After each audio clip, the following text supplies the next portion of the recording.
Pekerjaan rumah masih penting gak sih diberikan kepada peserta didik? Assalamualaikum warahmatullahi wabarakatuh. Apakah PR masih cocok untuk peserta didik? Apakah PR dapat membantu peserta didik lebih menguasai materi pembelajaran? Atau apakah benar bahwasanya PR memberikan dampak negatif bagi peserta didik? Mari simak ulasan berikut ini. Namun sebelum lanjut, jangan lupa like, subscribe, bunyikan loncengnya, beri komentar positif lalu share. Pro dan kontra seputar pemberian PR kepada peserta didik, menjadi pembahasan yang menarik di kalangan pendidik maupun masyarakat biasa. Bagi yang pro, PR dapat menghindarkan peserta didik agar tidak main terus, dan dapat membantu peserta didik menyiapkan pelajaran berikutnya. Bagi yang kontra, PR akan mengurangi quality time di rumah, apalagi kalau PR hanya sekedar memindahkan aktivitas dari sekolah ke rumah.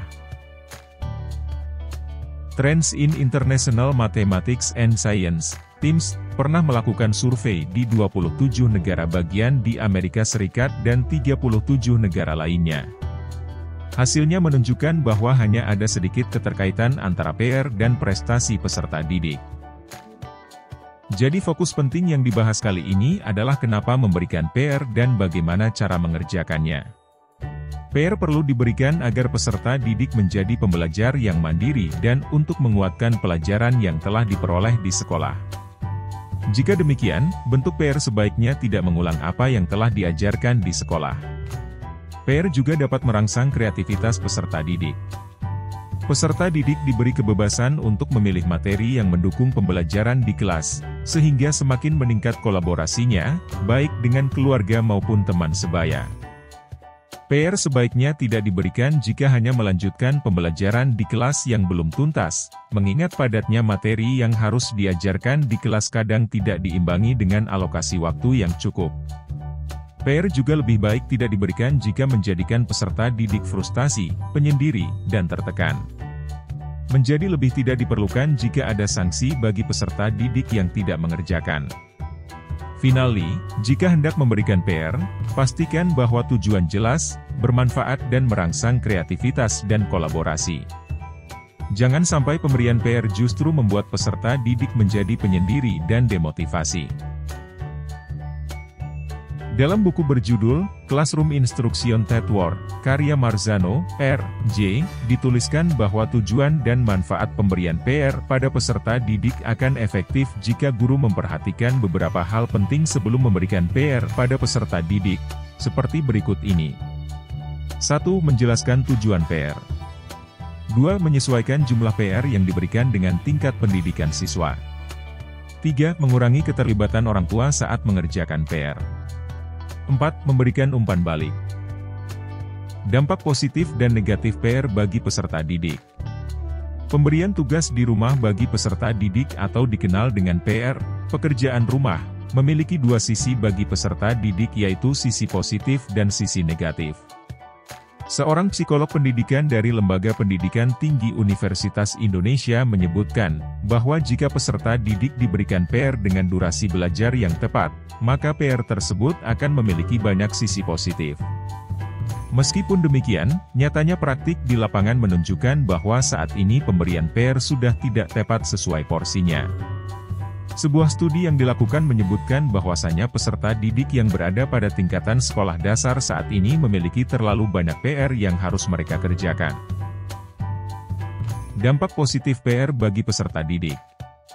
1. Peserta didik mampu membagi waktu secara efektif antara waktu belajar dan bermain. Adanya PR dapat menjadi pemicu bagi peserta didik untuk bertanggung jawab dalam mengatur waktunya. Ia akan belajar membagi waktu antara waktu bermain dan waktu belajar. Dengan demikian peserta didik akan menyadari betapa berharganya waktu dan tidak akan menyia-nyiakan waktunya untuk hal yang sia-sia. 2. Peserta didik dapat mereview pelajaran di sekolah. PR juga bisa menjadi bahan review pelajaran di sekolah.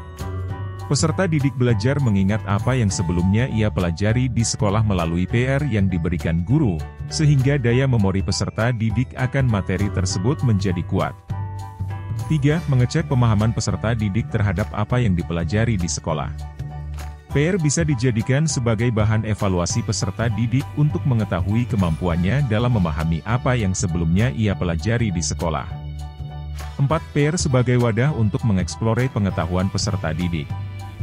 Mengerjakan PR dapat memperluas pengetahuan peserta didik untuk menggali lebih dalam apa yang ia pelajari sebelumnya. Terkadang apa yang ada dalam tugas PR mereka adalah materi pengayaan yang pencariannya membutuhkan jawaban di luar apa yang ada dalam buku yang mereka miliki, namun masih memiliki keterkaitan dengan materi. 5. Pematangan konsep untuk berpindah ke materi berikutnya. Pematangan konsep yang diperoleh melalui pengajaran PR dapat memudahkan peserta didik untuk memahami materi lanjutan yang tentunya masih ada hubungannya dengan materi sebelumnya. Dampak negatif PR bagi peserta didik. 1. Stres.